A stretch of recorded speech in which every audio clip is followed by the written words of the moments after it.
Is there like something healthier about like a Christian community that's more focused on the mission than just being a community? Like, we are here to love each other, which there's nothing wrong with that. Curious what y'all think. Yeah, I mean, I think that as I just think about our chapter and just like I was mentioning, the ministries that more focus inward, I think that those have incredible power to just unite people and build us and form us spiritually. But I think sometimes perhaps what we can miss without a mission, such as IJM's, but not limited to, is just kind of Jesus' call to just go beyond ourselves and kind of he ate with people that they didn't expect him to. He talked to people that quote unquote he wasn't supposed to, and that's a huge part of our spiritual formation as well.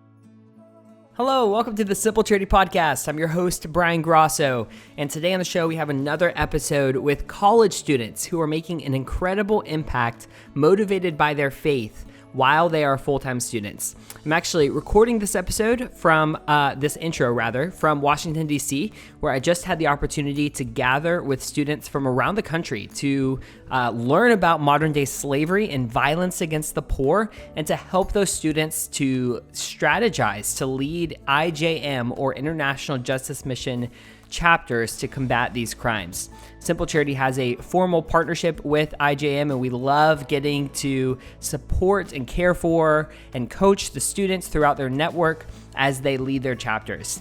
Bethany Waters is one such student, and she is at Samford University in Alabama, and Sydney Baker is at UT Austin, and they are my guests on the show today. They each have served as the president of their school's IJM chapter and are passionate about fighting human trafficking and violence against the poor.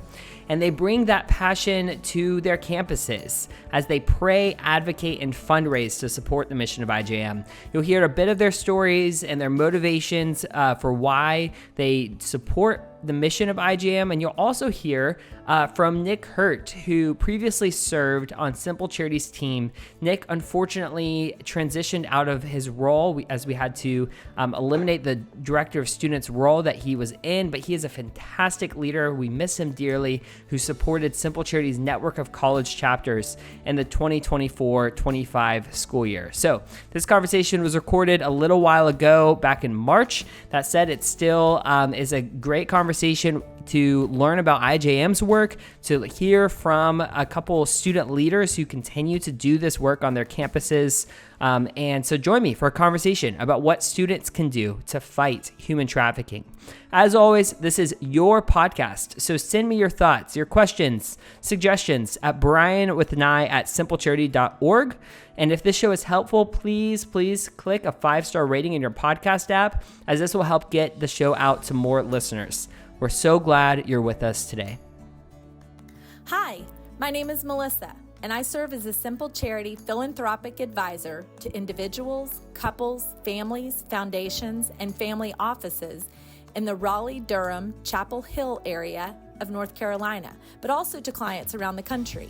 If you're curious about your own generosity journey and would like help thinking through a philanthropic strategy with intentionality to discern where God is calling you to love people, to find excellent nonprofits to partner with, or to understand the impact of your current grant making, I would love to connect and share more about Simple Charity's philanthropic advising offerings. You can connect with me at melissahall@simplecharity.org. That's melissahall@simplecharity.org. And you can learn more about us at simplecharity.org. That's simplecharity.org.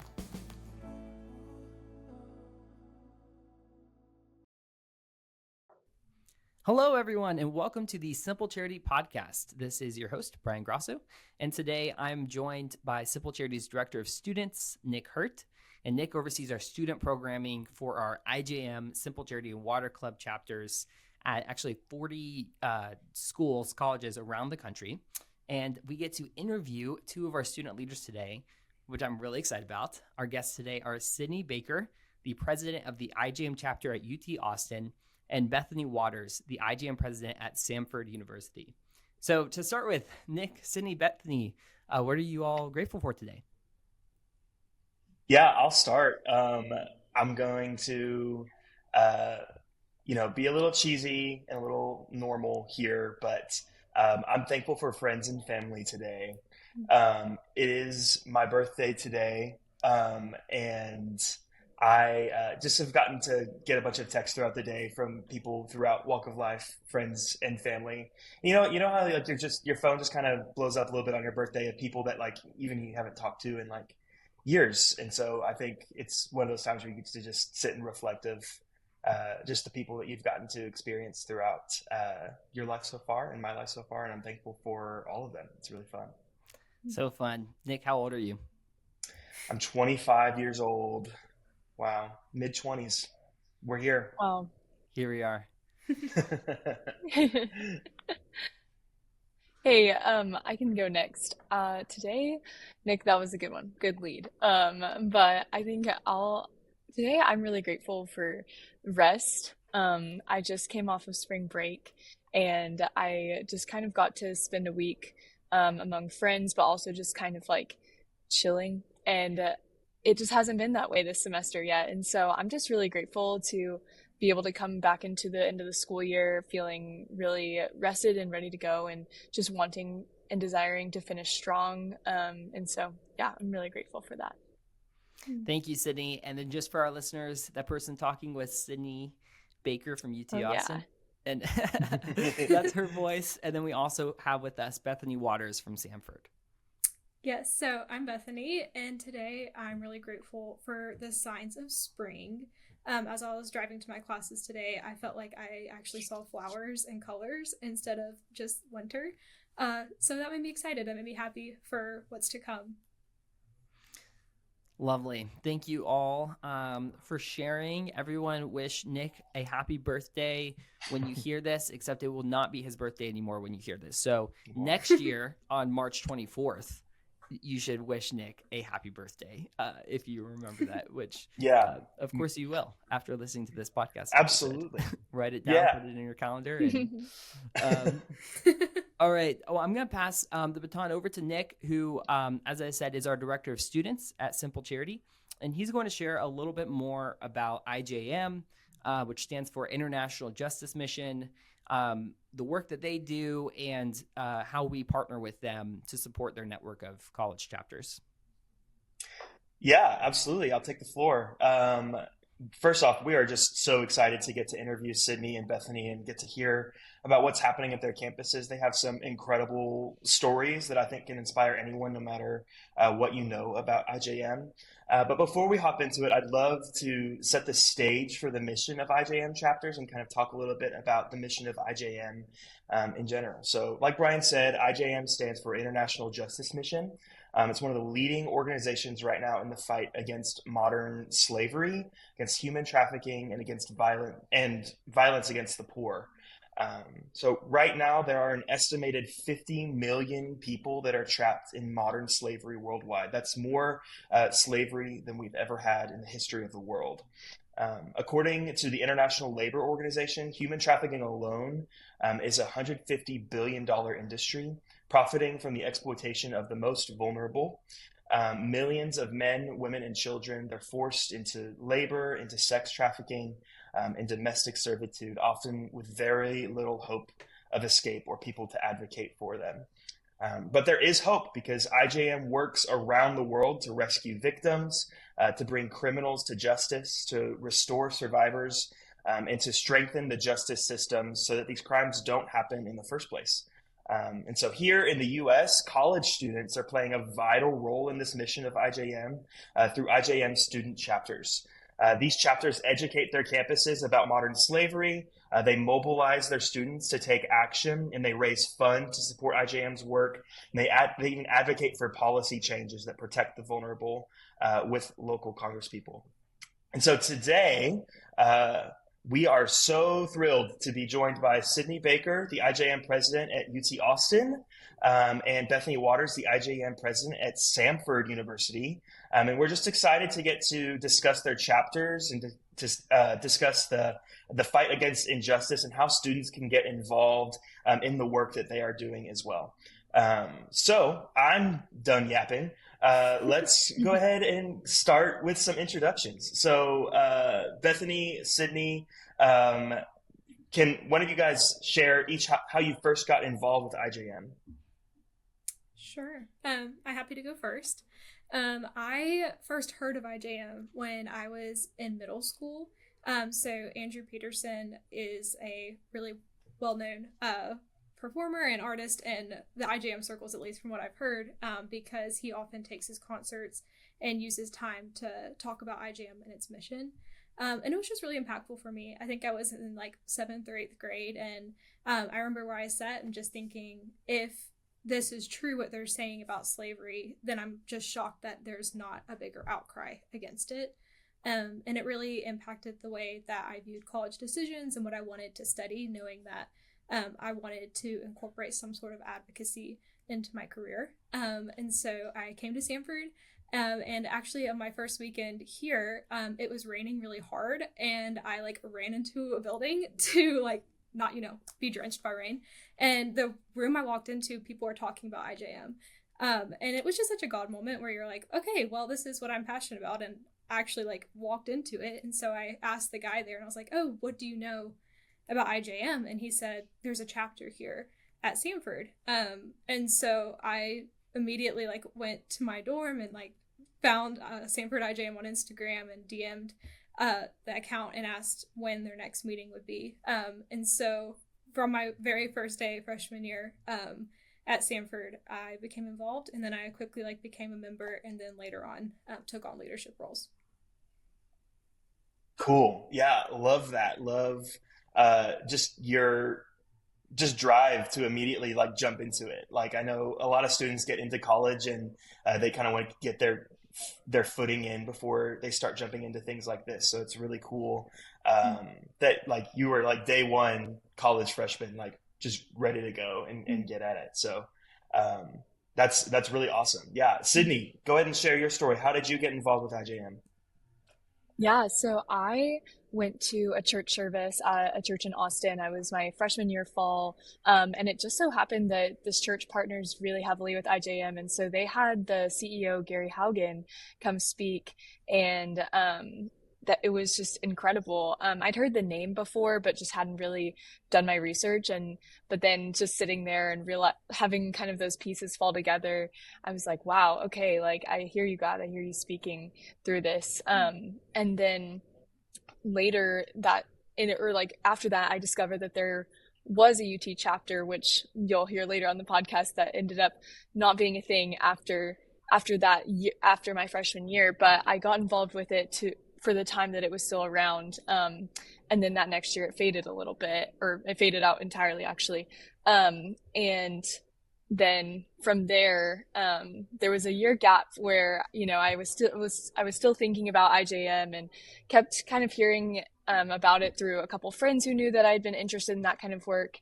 And then finally, a woman who works for IJM in Austin reached out to me and said like, hey, we're looking for an underclassman to kind of restart the chapter and get things going. Would you be interested? And we got lunch, and the rest is history. So that was a really just awesome moment of just God reaching out his hand to me through just her voice and their support, and then have just been involved from there this past year.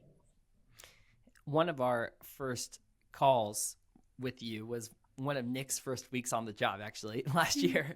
Yes. And it has been so fun, Sydney, to watch over the last year, you to take this IJM chapter at UT Austin and like revive it and then breathe new life into it, and to see your leadership and how you've inspired your classmates. And now it's one of our strongest chapters, and it's been honestly so fun to watch. And so kudos to you for doing that hard work of building something back up and kind of playing like this entrepreneurial role in that process. It's been such a blessing, and the Lord has provided so much throughout it. And I actually looked at my emails today just to I was like thinking about, it's coming up on 1 year that, the Lord was just tugging on my heart about this. And I looked at our emails and I saw my first meeting with you, Brian, was April 9th of last year. So we're coming up on our 1 year with Simple Charity, which is so fun. Wow. Oh my gosh. Yeah, that's awesome. Yeah, Sydney, I think that you were genuinely like my first call with a student and my time on the job. So like it's been awesome just getting to learn this role alongside you. And just to see you like flourish. Like I think from that first call we had high expectations of what was going to happen at UT Austin, based off of just your excitement, and man, you just exceeded that as well. And so this is just so exciting to have both of you here because we get to talk about kind of the process of what it was like to start a chapter, essentially from the beginning. Like Sydney, you revived this chapter, but it was essentially like you were restarting it from the get go. And then Bethany getting to talk about like what it is to lead a chapter that has been established already. And I think there's just a lot of wisdom between both of you and things that so many people could get out of this conversation. So talking about this leadership role and kind of how that's been different for both of you guys, what inspired you specifically to take a leadership role in your chapter, right? You could have just been excited about this and then found someone else that was excited and asked them to lead it. But you guys decided to be the ones to take a stand and to be the leader of your chapter. So what inspired you guys to do that? Yeah, Bethany, I'd love to hear from you first. Yeah. So I was actually nominated to apply and to be considered for vice president my freshman year. So I'd like finished a year of membership, a semester of membership, and then there was an opening. And so the president who was graduating at the time really encouraged me to consider the VP role. And I was all in. So I'm a really big believer that passion fosters leaders. And I was passionate about it. So I was passionate about leading. And I had such a like connection to our chapter since it had just been like such an instrumental part of my college experience that I just really wanted to dedicate like the remaining time I had in college to making it thrive and seeing it flourish and really investing in the people who represent it. That's awesome, Bethany. For me, just with starting it and just being the one to kind of initiate that, ultimately it was just little steps of obedience that kind of led me to want to take the leadership role of starting it.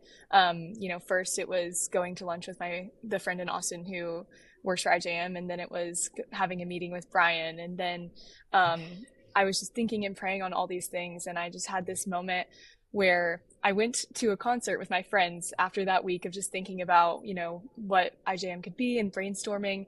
And I had just told them, which kind of made it all real, saying like, hey, this is something I want to do. And we had bought tickets to go to a concert that night for a woman named Sandra McCracken. She's a Christian folk artist. But it was pretty small in a church, just didn't think much of it. And the two of them walked in before me and they said, Sydney, you're about to freak out. And I was like, what could be happening? And I walk in, and to my right is just a giant IJM table. And just like Bethany had mentioned, this is another artist that partners with IJM. And I was just floored. I was like, wow, God is just confirming what I've been praying on right now, which I just, hadn't really fully felt until that very moment. And so that just, confirmed for me that leadership and starting the chapter was the right way to go.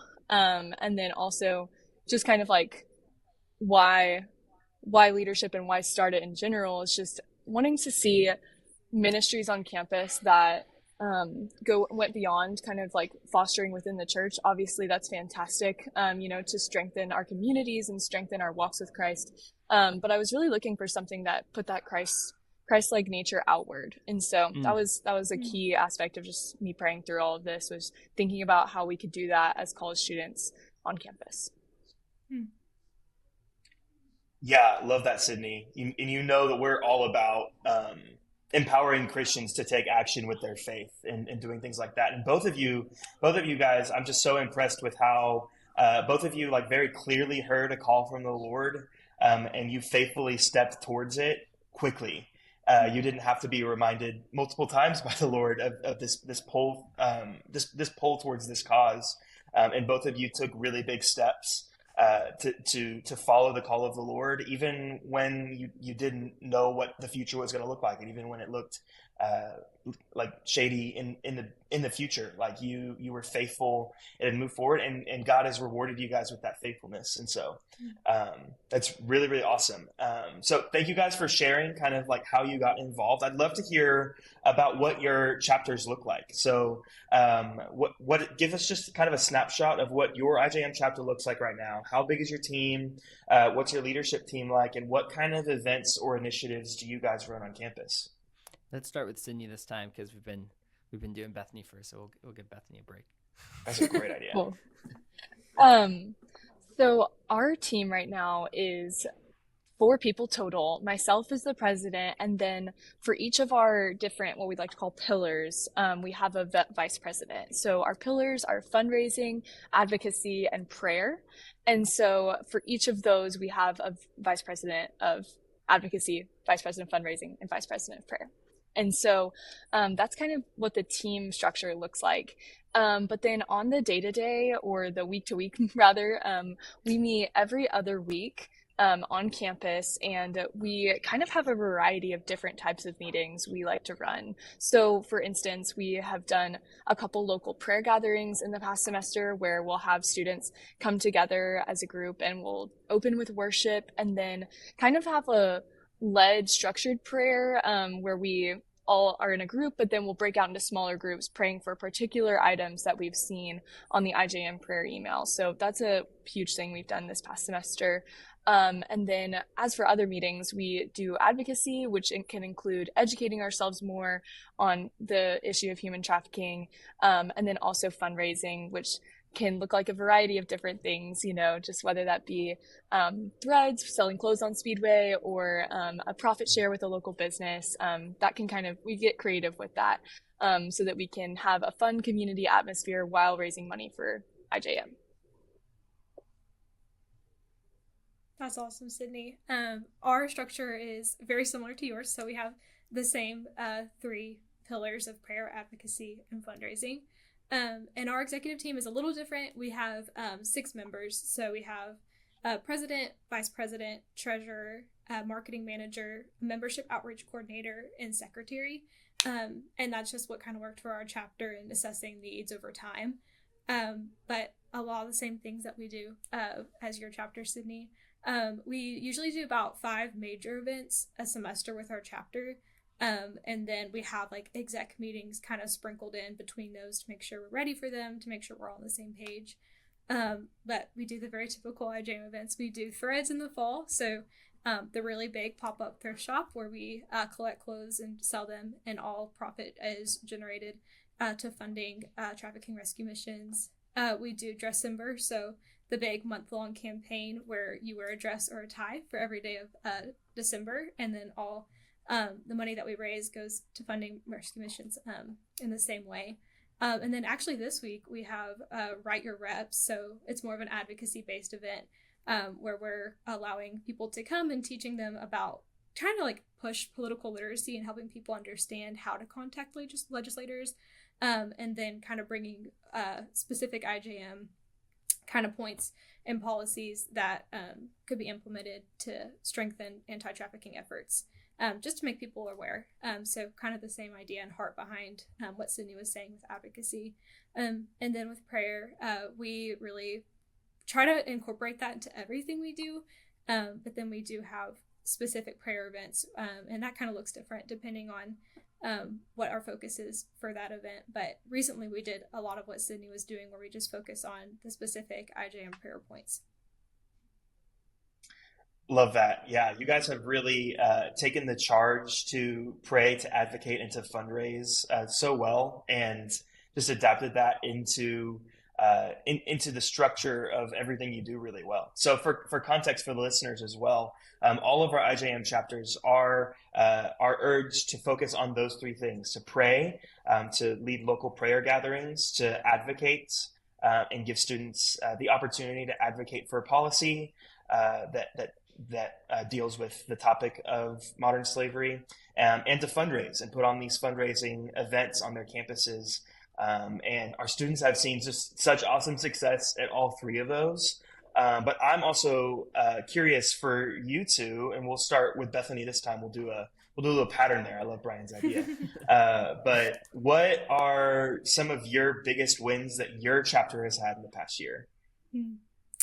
I'd say the one that comes to mind first is our most recent election for like our executive members.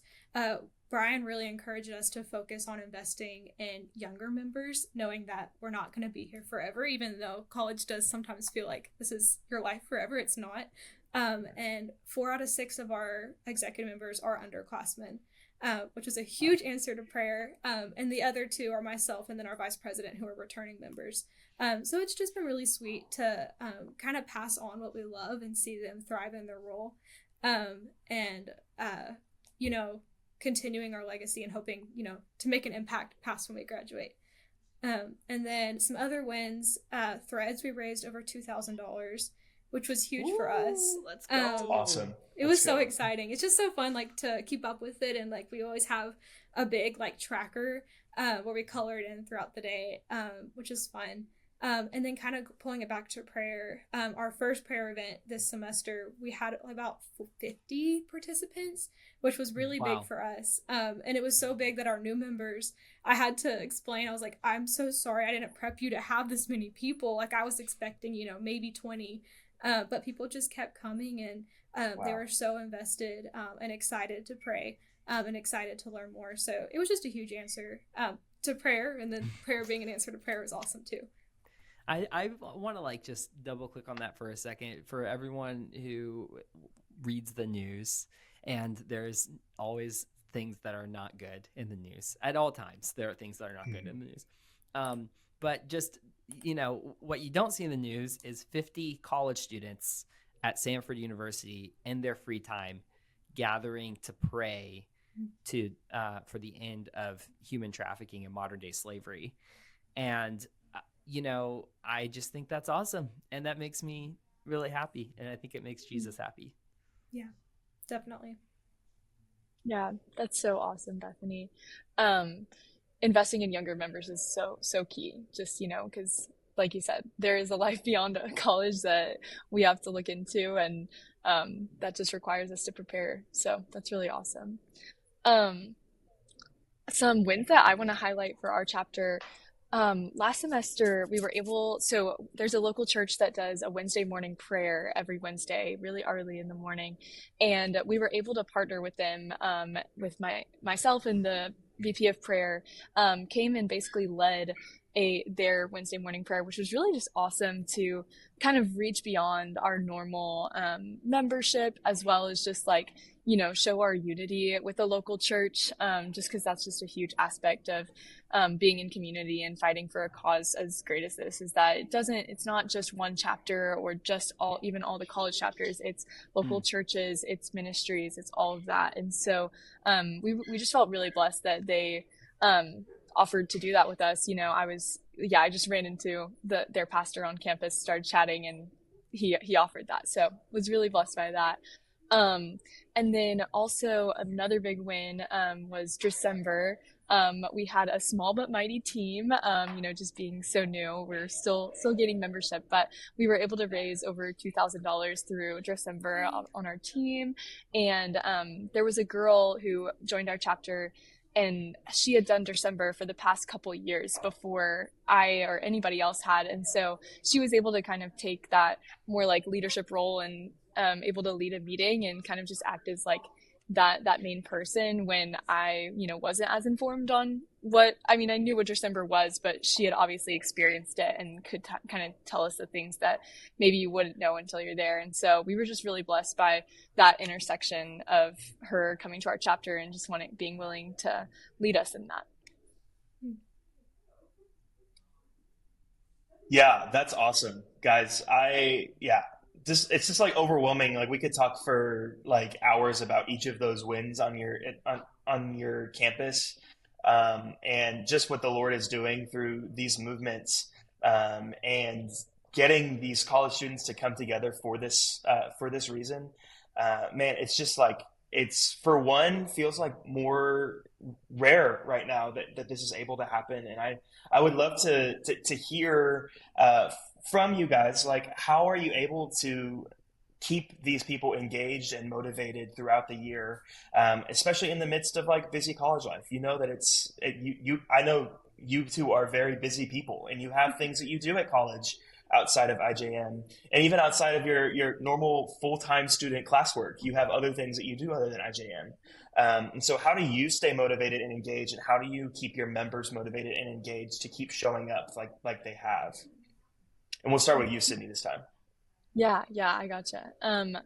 For us, and for myself, I think I just always have to anchor myself in God's word and why we do this mission, not getting caught up in, what are we going to eat for the meeting, or what is going to be our exact meeting structure and all of that. While those things are really important, that's not ultimately what fuels my heart. It's the mission of just making an impact beyond ourselves on our campus, and just kind of like I was talking about earlier, taking what Christ teaches from the internal and facing that external, and just really entering into solidarity with the poor and people who aren't able to have the privileges we have at the moment. And so that's kind of how I keep myself motivated. But then as far as our members, I definitely try to, as a leadership team, we just have committed to making that mission central, and just kind of, reiterating that in big or small ways at every meeting, as well as just from the very first meeting, promoting this strong community feel, which I nor any of my leadership team cannot take credit for. The Lord just made our very first meeting, just everybody was chatting, getting to know one another, genuinely invested in not only the cause, but just each other's lives. And ever since, we've just had this incredible community energy to where people have made friends and wanted to hang out outside of meetings. And I feel like that is just so valuable and keeps people coming back when they might have, a busy schedule or a test coming up, that it's really fueled by just friendship, community, and desire to do something greater with one another. Yeah. I'd love to even dive a little bit more into that community aspect of your chapters. Like you're doing so much work, and so much great work together, but there's something that's really cool that the Lord does when fellow believers come together to serve for a purpose above themselves. And he gives us the gift of community through that. And so I think that's the formula, like to a successful club, to a successful nonprofit organization like Simple Charity, to so many groups of people, is to cultivate that sense of community by continuing to focus on the things of the Lord, and He gives us that community as well. And so sometimes it happens, like you're saying, Sydney, out of nowhere, and sometimes we have to work for it, right? We have to create opportunities for it to happen. But man, like the amount of buy-in, and honestly, like belonging that our students get to feel when they feel like not that they're just part of a club doing good things, but they're part of a community as a whole, where they are seen and they are known and they are loved while they are doing this work, and also giving them purpose. I just think that's awesome. So I'm really happy that is being cultivated on your campus, and I think that's really awesome. And I'd love Bethany as well. I'd love to hear how are your members staying motivated and engaged, and is community the community aspect like pretty prevalent on your campus too? Yeah, I love what Sydney is saying about community and friendship, and just making that the basis of what you're doing. That's definitely something we have tried to invest in recently, knowing that, we all have a role with IJM, or we have something that we're hoping to invest in or to see happen. But what really binds us together is our friendships with each other. So we've tried to make things fun. So recently, a few days ago, we did like a locker clean out because we have all our supplies, and I was like, oh, this is bad. We got to clean this out. But some of our members just made it so fun. Like we played music, and then we just got a new gym on our campus. So we went to the gym afterwards and like walked around and just got to do fun stuff together. And just anytime you can make something fun, or you can make it more accessible and like have a draw for like, oh wait, I can see my friend while I do this, is important. And then I think also knowing the culture of your campus is important, and figuring out how to keep people motivated and engaged. Our campus, and I assume many, but ours specifically, is a very like high involvement campus. And so we're aware that like people might feel tempted to be like, am I going to be involved as IJM or Club B, C, or D? And so we really try to focus on offering fewer but high quality events. So Good. people don't feel like they have to come and see us like every single week, but then they know like when to expect our events and that we can give them as much notice as possible when they're happening, or how they can get involved. And then also just grounding everything in prayer. I'm a huge advocate for prayer. And I think that like when we open our meetings in prayer, or even just like as I'm giving out tasks for people to do or reminding people of things, I think prayer is really important. And it helps reorient everyone and remind us like why we're doing what we're doing. And then lastly, just like anytime I can take to remind people of the impact that we're having, and trying to make that accessible. So whenever we get like newsletters, or if we get like updates, or even just like showing videos or images that IJM is putting out, I think that's helpful in like taking it from like, here we are at Samford and here's what you see every day, but here's actually like the impact that we're getting to make. I think that's helpful. And trying to cater that specifically to our members' strengths and interests. Like for example, we had a member who, she's a brilliant studio art major. And on the first glance, a lot of people think that we're like poli-sci kind of thing. And I was like, no, you can be anything and be part of our club. But she did a great job of like making a banner for Threads, and creating graphics that we post to our Instagram. So just anytime like you can connect it with like what people individually are good at, I think that helps them like stay engaged and like want to continue being involved. Okay, I have a question for y'all. And this is, I think there's maybe not a right answer to this, but I'm thinking about, as I'm hearing y'all talk about forming community really around a cause, a community that isn't primarily about community, but a community that's primarily about a mission. It's making me kind of compare and contrast in my head, like Christian circles that are like, we are here in order to be a community together. And I think that's a good thing. I don't think there's anything necessarily wrong with that. But contrasting that to a Christian community that's like, we are here in order to accomplish this mission that is outside of ourselves. And part of me thinks there's something that like is maybe better about the latter kind of community, and like a community that's actually, that does have fun together, that knows each other, where people are connected and are friends, but it's not just like inward focused, but it's actually like outward oriented, feels healthier to me. I even think that's true for churches. Like, I think there's a temptation for churches as they get bigger to sometimes become inward focused versus, focused on, reaching people with the gospel, bringing in new people who don't know Jesus, and instead is trying to just like preserve an institution. But I'm curious, do you think y'all think I'm onto something there? Is there like something healthier about like a Christian community that's more focused on the mission than just being a community? Like, we are here to love each other, which there's nothing wrong with that. Curious what y'all think. Yeah, I mean, I think that as I just think about our chapter and just like I was mentioning, the ministries that more focus inward, I think that those have incredible power to just unite people and build us and form us spiritually. But I think sometimes perhaps what we can miss without a mission, such as IJM's, but not limited to, is just kind of Jesus' call to just go beyond ourselves and kind of just, he ate with people that, they didn't expect him to. He talked to people that, quote unquote, he wasn't supposed to. And that's, a huge part of our spiritual formation as well.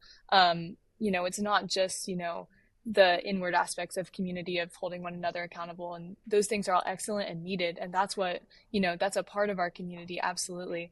But, furthermore, how can we just go out and show other people, who may not know Christ and are just out of our typical bubbles, if you will, and just extend that beyond ourselves. So I do think you're onto something there, that it is a key aspect of just, how we're formed as believers and how communities thrive and just grow together. Yeah, I wonder if it's a both and. Like we want to have a healthy inward orientation, or a healthy sense of connection and inside, and at the same time be oriented outward to in love and service of our neighbor. Absolutely. Yeah. Yeah, I think the bottom line, Christians are people with a mission. I think what you're saying, I think when we are allied together and recognizing like what Christ has entrusted us with and the calling that he's placed on our hearts, I think that we're at our best when we're in community and pursuing that mission together. Yeah. I'll put into this too, Brian, because this is fascinating. I would say that as Christians, as like after we have received salvation, and have received the love of God, I believe that like the main goal as Christians is for us to both live the abundant life and to help others to live the abundant life. And there's lots of pieces in that puzzle of how to fully live the abundant life. And some of us are living a life that is really good, and we're doing a lot of good, but we don't have all of the pieces yet that Jesus has laid in front of us to live the fully abundant life. And so if we are focused on simply inward focused community aspect, then there's plenty good in that. There's plenty that Jesus says that is good about that. But man, once you add more pieces to the puzzle and you add, thinking about other people outside of your group, outside of yourself, and putting the same value that Jesus puts on the widow, the orphan, and the foreigner. Once you put all of the pieces of the puzzle together, it's no coincidence that community pops up on both of y'all's campuses in the way that it has, because that you're living the abundant life and you're encouraging other people to join you in living that abundant life as well. And so I think that's really awesome. And I think that what people could learn from what you guys are up to and what you're up to on your chapters can be applied everywhere. This is happening on college campuses, and it's really inspiring to see you guys volunteering what little time you have towards this means. But this can be applied in whatever circle that anyone in the world is in. And so, yeah. Yeah, and Nick, I want to add to that because I think you're right. Like, I could feel like I can think about a lot of Christian communities that are doing the inward stuff good or pretty good, but don't have that outward piece. And then honestly, I can think of some Christian communities that are doing the outward stuff. They're really focused on a mission and on service, and sometimes miss the inward work of building that strong internal community. And I think what we have in the family of God is both at the same time. So like imagining a Christian community where we're like loving each other as brothers and sisters. Everyone feels known, seen, trusted, loved. Everyone has a role. And that family, to use the Bible's metaphor for a Christian community, that family has a job to do in the world to accomplish the mission and love and service of our neighbors. And I think having those together is really hard. And yet that is so powerful when it's able to be done well. And I'm curious about, just as kind of we're wrapping down this conversation, I'm curious about if y'all can share something that IJM, that people can do to support IJM's work and get involved. Maybe if they are a college student, what they could do, and then what's something that anyone could do who's listening to this. I think generally, if you are not falling into the college circle, a great thing to do is to become an IJM champion. So there is a training process. It's very accessible that IJM offers, where it equips you to speak about IJM's mission, and then kind of mobilize your community towards becoming involved in this work. And you can also sign up to be an IJM prayer partner through their website. And that's just a very straightforward way. They send you weekly prayer points that kind of updates you as to the work that they're doing around the world, and gives you a very practical way to continue lifting them up and continue lifting up the work that is happening all around the world. Awesome. Thank you, Bethany. Yeah, those are awesome. And on the prayer partnership, I would just totally recommend that to anyone, wherever you are in your walks of life. The prayer points just kind of, they get at different regions where IJM is working, and it's a great opportunity just to learn more about different regions of the world, what different needs they're facing, and, if you have kids, teaching them about, what's going on outside of whatever state you're living in or country. And then within the college circle, I would definitely recommend just looking and seeing if your campus has an IJM chapter or a Simple Charity chapter, a water club, and just kind of seeing, where God might be calling you to kind of take, that spiritual formation inward and put it outward. And if your campus doesn't have, one of those chapters, then please reach out to Simple Charity or me. I volunteer myself on this podcast that I would love to chat with anyone who is thinking about starting a chapter, because it has just been the most incredible thing for my faith, our campus, my friends, and just it's just been life-changing. And so find people, mentors, to encourage you and support you in that endeavor, and just take that little step of obedience of just setting up a meeting and seeing where it goes and seeing what God does. Yeah. I echo what Sydney says. If you're looking for a sign, this is it. So yes, it is. Yes, it is. Is God going to use this conversation to start more IJM chapters to fight human trafficking? Let's hope so. Let's pray so. Let's pray for that. Yeah. Love it. Love it. Thank you, Sydney. And last question and let me say all three of you. Nick, you're not going to be on the podcast every week, and so I would love to hear your response to this too. What are you learning right now? This podcast is about learning to love generously like Jesus. And so what are you learning right now about what it means to love generously like Jesus? And you can circle back to something we talked about, or take that anywhere you want to take it. Who's going first? I'm happy to go first. Thanks, Bethany. I think I thought of something. I think with my role with IJM, one of the biggest things that I've learned about what it looks like to love like Jesus is being a leading servant. I think it's really easy when you get a title or a position to think that makes you all like high and mighty, but really at the end of the day, that looks like you doing a lot of work behind the scenes, and doing a lot of things that people won't see you do.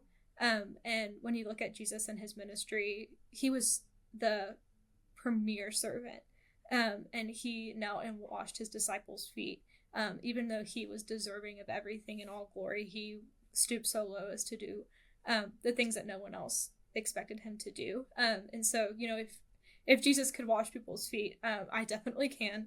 So I think that's the biggest thing I've learned. And then with being a leading servant, trying my best to do it always with a joyful heart, and having the right mindset, and trying to mirror the joy of the Lord as I do those things.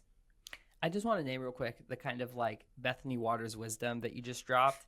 And even taking, there is a word that Christians use to talk about what you're talking about, and that is servant leader. And you just said leading servant, and put the emphasis on the servant as the identity instead of the leader as the identity. I just want to say I love that. I actually love the idea of like, I am a servant who leads. And let's actually get this right, Yeah, that's awesome. For me, I think I've just been thinking a lot about the practice of generosity, and just how God calls us not necessarily to own a lot, but rather to steward what's been given to us. And I've just been thinking about how Jesus' love is for us ultimately to rely on, to steward what he's given to us, and not kind of take it as our own or our own pride or to boast in, but rather like he has just provided that solid foundation to steward what's been given to us with. And so our time, our resources, even though college students, they feel like, they don't have a lot of time or they're investing it elsewhere, ultimately, how can we turn that inward and just say like, okay, this isn't my time. This is God's time. This is God's resources. Or even just small things like if you have a car, or if you have a little extra change, it's not ours, but it's the Lord's. How can I use this vehicle to serve God's purpose? How can I take someone to church? Can I just take someone to the grocery store, to help my local IJM chapter, whatever that may be. And just, rather than seeing things as our own, just seeing things as the Lord's. So good. Thank you, Sydney. Nick, take us home. Yeah, man, I could talk for hours about what I'm learning through our students, and how the Lord is shaping my heart. Like, even since joining this job in this past August, like I am not the same Nick that I was when I walked in, and the Lord has taught me so much. I think what stands out to me, it also using simple charity language here, is just kind of how much of a scarcity mindset that I have spent a lot of my life in, especially when it comes to time. And the amount of time that I have, and like how busy I am, and like I can't commit to this thing because I already have all these other things, and I can't sacrifice in certain ways. And obviously, there's ways to remain healthy, and to do things that don't necessarily burn me out. But man, I look at what you guys are doing, and what I get a front row seat to all of these students who are as busy as anyone else. And they are doing all of this selfless and payless work, like moneyless work on them. Like, they're not getting paid to do this. They are spending hours and hours. Some of them have essentially are working full-time job hours, making their chapters happen. And man, I am just so inspired by that. And it's really forced me to sit and think of man, how can I continue to love generously like Jesus with my time, and not to live with my time being just in a scarcity mindset where I'm I just don't have enough, and more so on how I can live in an abundance mindset, and continue to sacrifice and to love people, and to take every opportunity I can to look outside of myself, and to look outside of my circle, and to care for other people. And so, yeah, I think that is one of the many things I'm inspired by constantly by hearing these stories. And man, I wish that everyone could get to sit in the position that I get to see it happen, because it's impossible for your life to not change by seeing it. It's really, really cool. Yeah, so good. And, in our community, we have really hundreds of college students that Nick gets to connect with and support directly or indirectly. Mostly Nick supports the presidents who then lead the chapters. And it is a wonderful encouragement, I think, for the whole church to know that there are college students that are seeking to follow Jesus by loving and serving neighbors near and far, and doing that with the amount of, work that you have in college, and yeah. College students generally don't have tons of capital to to do both of these things, yeah. Or I didn't when I was in college. But I just want to say thank you to both of you for your service, for your leading servantness, and for taking the time to share your stories on our podcast. The fight against injustice is for everyone. In the church, I really believe that, and students are leading the way. Students like you do, and so I'm very grateful for your time, for sharing your wisdom, your experience, and I would just want to encourage our listeners to take a step today to engage in this fight. So visit IJM's website, ijm.org. Consider becoming a champion, like Bethany mentioned. Join the prayer newsletter, the weekly prayer newsletter, or even better yet, just look up the current prayer requests. And as you're listening to this podcast, just take a second, look through the current prayer report and pray, and actually take time today to pray, even just for a couple minutes, for people who are in poverty around the world, who are victims of human trafficking, of violence, of police abuse of power. And just pray that God's will would be done on earth as it is in heaven, that his kingdom and of righteousness and justice would break forth in the world. And really, all of our actions in this matter. Bethany, I just looked up right before this that Samford has raised over $9,000 this year for IJM, which means that y'all have funded a rescue mission And so I just think about how a community of students at Samford University raised enough money to rescue someone from human trafficking, to care for the survivor, and that, hopefully is an inspiration for all of us, that our actions matter, that they make a difference in the lives of our global neighbors. And so thank you. Yeah. Any final words from anyone here? This has been great. I've loved getting to hear y'all's wisdom, and I've been very encouraged by everything that y'all shared today. Yeah, thank you so much for having us. This has just been great to reflect on just all that God's done in our chapters and beyond. And so thanks for leading the conversation today. You can learn more about International Justice Mission at ijm.org. The invitation to grow this week is to spread the word about a cause that you care about, whether that's human trafficking or another cause, and post about this cause maybe on social media, tell a friend, or maybe invite someone you know to an upcoming event to learn more. Thank you to Michael Hansen for editing this episode, Grace Sukach for the podcast artwork, Nick Hertz for joining me in this interview, and of course to Bethany Waters and Sydney Baker for the great work you're doing on your campuses and for sharing your stories and wisdom with us. If you have feedback on this episode, you can reach me at brian@simplecharity.org. Next time, I'll share an interview I had with a nonprofit leader earlier this year whose organization is working in Myanmar responding to the tragic earthquake that happened there in March of 2025. So join me for a conversation around how to respond to disasters with the love of Jesus. See you next time.